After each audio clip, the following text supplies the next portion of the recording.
இந்தோனேஷிய போலீசாரால் விடுவிக்கப்பட்டு இலங்கைக்கு வந்த பெகோ சமனின் குழந்தை பண்டார்நாயக்க சர்வதேச விமான நிலையத்திற்கு வந்தபோது குற்றப்புலனாய்வு திணைக்களத்தின் விமான நிலைய பிரிவோ இருவரையும் காவலில் எடுத்து வாக்குமூலங்களை பதிவு செய்த பின்னர் மேலதிக விசாரணைகளுக்காக கொழும்பில் உள்ள குற்றப்புலனாய்வு திணைக்கள தலைமையகத்துக்கு அவர்களை ஒப்படைத்த நிலையில் கைது செய்யப்பட்டுள்ளதாக போலீசார் தெரிவித்தார்கள். ஒழுங்கமைக்கப்பட்ட குற்ற கும்பல் உறுப்பினரான கெஹில் பத்திர பத்மே உள்ளிட்ட குழுவோடு கைது செய்யப்பட்ட பெண் மற்றும் குழந்தை நேற்று மாலை இலங்கைக்கு அழைத்து வரப்பட்டார்கள். இந்தோனேஷியாவின் ஜகார்த்தாவிலிருந்து UL 365 விமானத்தில் நேற்று மாலை 6 மணி அளவில் அவர்கள் இலங்கைக்கு வந்தடைந்ததாக தெரிவிக்கப்படுகிறது.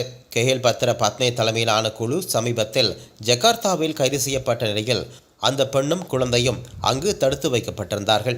இருப்பினும் அந்த பெண் மீது கடுமையான குற்றவியல் குற்றச்சாட்டுகள் எதுவும் பதிவு செய்யப்படாததால் இந்தோனேஷிய அதிகாரிகள் அவரை இலங்கைக்கு அனுப்பி வைத்ததாக தெரிவிக்கப்படுகிறது. இதுபோன்ற மேலும் செய்திகளுக்காக ரூபம் தொலைக்காட்சியோடு இணைந்திருங்கள். ரூபம் தொலைக்காட்சி செய்திகளுக்காக கொழும்பிலிருந்து கிருஷ்ணா.